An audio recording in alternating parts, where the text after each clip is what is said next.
निष्ठा केली, प्रत्येक गावागावाला भेटी दिल्यात, आपल्या इथं आले असतील पूर्वी, पण इतकी तळमळ आहे बाबाची, इतकी तळमळ आहे की त्यांनी सांगितलं बाबा माझी इच्छा आहे 51 गावात नाही तर आपल्या तालुक्यात साहेब 170 आणि जवळपास 200 गाव आहेत. आता बाबांचा संकल्प 51 गावाचा आहे, परंतु माऊली जर बाबाकडून 200 गावही करून घेतील काय सांगता येईल भविष्यामध्ये. असा जो संकल्प आहे म्हणून अत्यंत शुद्ध सात्विक आहे. कोणत्या प्रकारची वर्गणी नाही, कोणत्या प्रकारची देणगी नाही, कोणालाही 1 रुपया द्यायचा नाही, कोणत्याही कीर्तनकाराला किंवा तुम्ही जे काही ठरवताल त्या कीर्तनकाराला वर्गणी आणि विनामूल्य अशा प्रकारचा जो सप्ताह आहे तो सप्ताह फक्त उद्देश एवढाच आहे की ज्ञानेश्वरीचं पारायण प्रत्येक घरापर्यंत, प्रत्येक माणसापर्यंत घरोघरी झालं पाहिजे. म्हणजे इथे येऊन आपल्याला सगळ्यांना ज्ञानेश्वरीचं पारायण करायचे. मग ज्ञानेश्वरी जर काही कमी असतील तर तेही आपण उपलब्ध करून देऊ.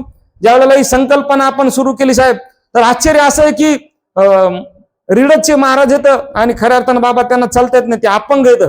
अपंग माणूस, त्याला आम्ही 2 जण भेटा गेलो, त्यांच्या डोळ्याला धारा लागल्या. म्हणले तुम्ही आले, 1000 जरी ज्ञानेश्वऱ्या तुम्ही मागितल्या तरी मी देतो म्हणले.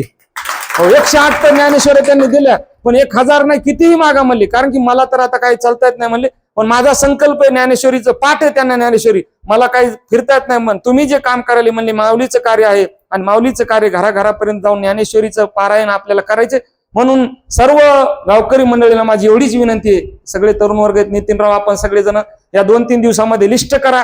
प्रत्येक घर न घर वाटल्यास आपण जसं लग्न कार्यामध्ये जसे अक्षिदा देतो तसंही संकल्प रागवा, बाबा हे अक्षिदा घ्या. फक्त काय करायचं आपल्याला 7 दिवस ज्ञानेश्वरीचं पारायण इथे येऊन 2 तास करायचंय आणि आपल्या आपल्या कामाला जायचंय. बाकी दुसरा काहीच उद्देश नाही. आपल्याच गावातल्या मंदिरात येऊन जेणेकरून बाबा पुढच्या पिढीपर्यंत ती ज्ञानेश्वरी पोहोचली पाहिजेत, हाच उद्देश ठेवून जास्तीत जास्त भव्य दिव्य दहेगाव पेक्षाही आपलं, कारण की धांगड साहेब आहेत, विठ्ठलराव महाराज आमचे हरिभक्त पारायण पूर्वापार जो सप्ताह आहे, आमचे वडील सांगायचे, दत्ता महाराज सांगायचे की कोरवाडी सारखं नियोजन म्हणले कोणत्याच गावामध्ये सप्ताहाचं होत नव्हतं आणि आजही तशा पद्धतीचं नियोजन आपल्या गावामध्ये आहे. पूर्वापारची परंपरा आहे, आपल्या साधू संतांचा आशीर्वाद आहे, आपल्या गावात ग्रुपमधलं ते गाव आहे आणि बाबांच्या आशीर्वादानं हा सोहळा आपल्याला या ठिकाणी राबवायचा आहे. म्हणून आपण सगळेजण या ठिकाणी उपस्थित राहिलात.